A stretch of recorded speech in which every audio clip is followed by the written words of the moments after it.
So I hop on Twitter as soon as I get home, whatever, and I see that my man, King Thrash, has bought a gaming PC. What? What did you just say, Doc? No, no way. No, no, no, no way. Hey, this is insane. My bingo card for 2026 literally just exploded. I don't have one anymore. It's gone. Poof. This is good news. This is good news. I listen, dog. I would never think this would happen. My man King Thrash bought a gaming PC. Hey yo, VG. I'm here. Yes, sir. Roll call.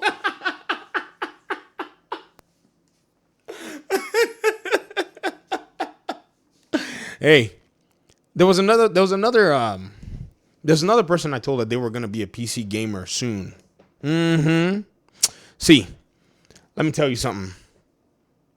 I already did my laughing. Once I saw it on Twitter, and then I laughed. I got up, I laughed, and ran across my living room.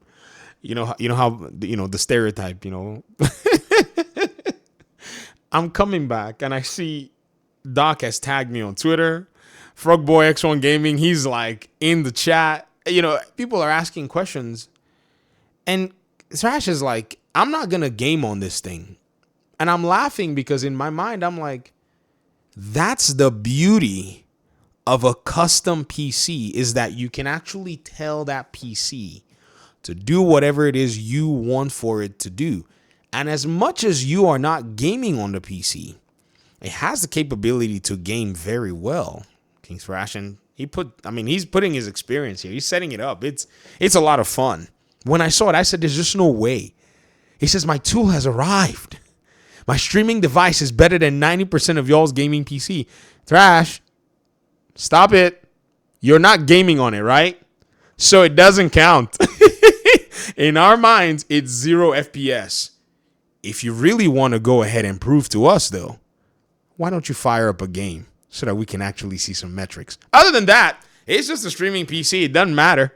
We're not going to give it to you until you put Steam or Xbox app or Epic Games or Good Old Games or Ubisoft launcher or EA's launcher on that thing and actually fire up a game. Until then, Thrash bought a gaming PC, but he's calling it a streaming PC, and it's not as good as anybody else's gaming PC out there. Simple.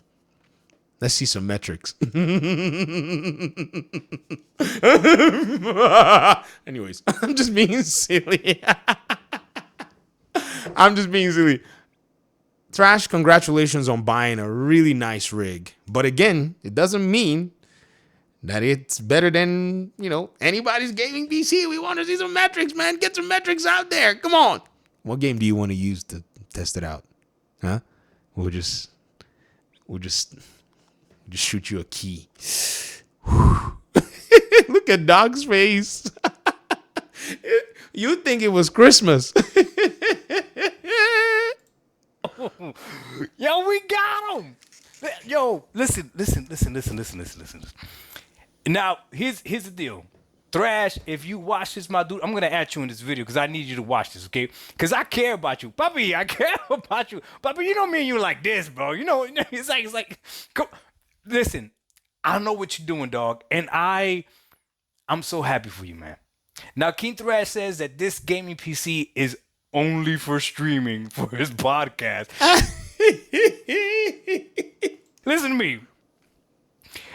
You don't need what this dude bought a monster of a PC. His PC is nice. It's got a 9800X3D CPU. Even VG was like, let me look at this.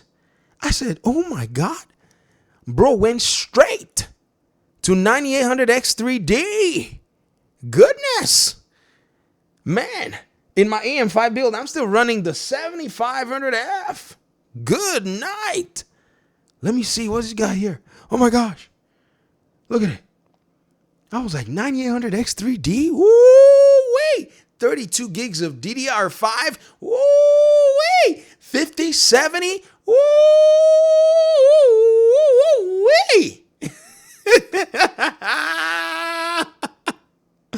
Yeah, you're going to have to put a game on that thing, man. Shoot. You're going to put OBS on this thing and walk away? Come on. That literally will put you in the category of the mean PC gamer. You know that, right? Like, the mean PC gamer is the one that puts all of this gear inside of a box, fires up YouTube, and starts doing homework on it. That will literally put you in that category. So you really got to put some games on this thing and show us how much of a beast this thing is. Else, it's not better than anybody else's gaming PC. Just letting you know. Ryzen 7 9800 X3D. He's got a 5070, 12 gigabytes graphics card, 32 gigs of 32 gigabytes of RAM, DDR5. His PC is nice, legit. Cyber Power brand, but we gotta put some respect on Cyber Power, right? Hey. You could buy Cyber Power at Walmart, but this specific PC he got is a good PC. Spec wise, phenomenal. Like, he's going to be perfectly fine. Now, here's the thing, right? He says he's only going to use it to stream. You don't need that type of PC just to stream. You could have gotten a laptop to stream. Hey, I'm telling you, you can stream off of anything. If it's a dedicated device, you can stream off of it. Especially in this case, if he's going to be playing games on his PlayStation and it's going to be a proxy, anything would have done it. A 4-core CPU, dedicated, would have run a stream. Decent graphics card would have run a stream. No problem.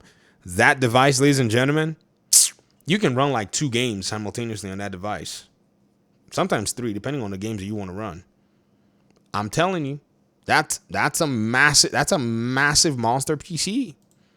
I don't know what you think he's gonna. If he's gonna stream from his PlayStation 5 Pro, you still don't need his PC. Like, you could use a Elgato graphics card and whatever laptop you want and stream that way, and it would be perfectly fine. You don't need this PC to stream. You need this PC if you want to seriously game. And yes, sir. Yes, sir. Why would you have a 9800 X3D? Like, there could have been for workload. You should have. Hold on. Let me see. The 7900 X or the 7950, which is kind of hard to find, but the 7900 should do. I just looked at the price just now on B&H. It's less expensive than a 9800 X3D. The X3D is nice for gaming. I don't know how that one would do with, a lot of the processes. You want to drop more threads and more cores, but no need to get too technical. This is already, in my opinion, a very massive step. I would never have actually thought that, Thrash will go get himself a PC. Like, what? Yo, here's something that you have to pay attention to with all of this. As many folk, right, talk about the consoles and all the above, Thrash, you're about to firsthand experience some of the things that PC gaming actually has to offer. You see, there are a few things that maybe nobody will talk about at this point in time.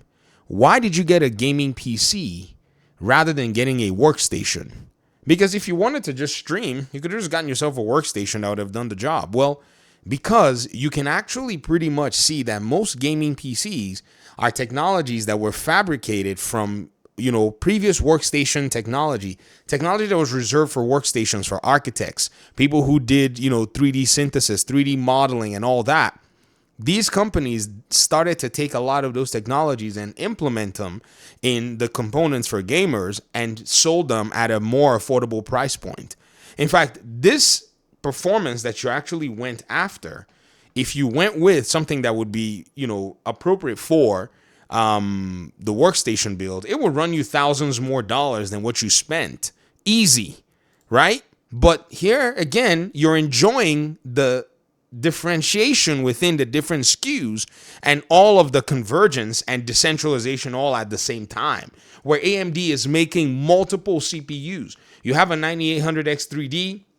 There's a 9950 X3D. You can buy an NVIDIA, RTX Pro 6000. That's a $10,000 GPU. You say it's a streaming PC, right? You're not gonna game on it, right?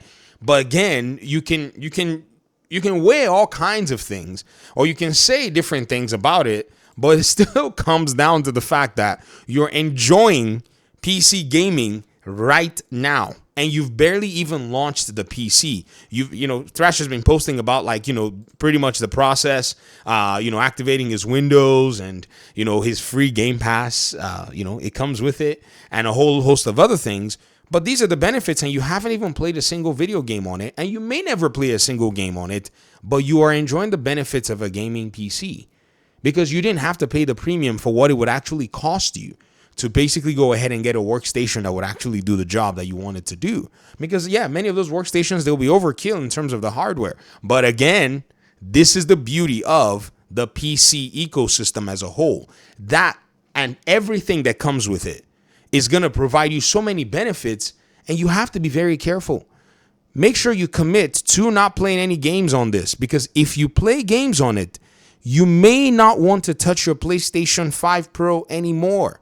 This thing called PC gaming has so many aspects to it and so many fun points that you might get lost in the sauce. So just be very wary.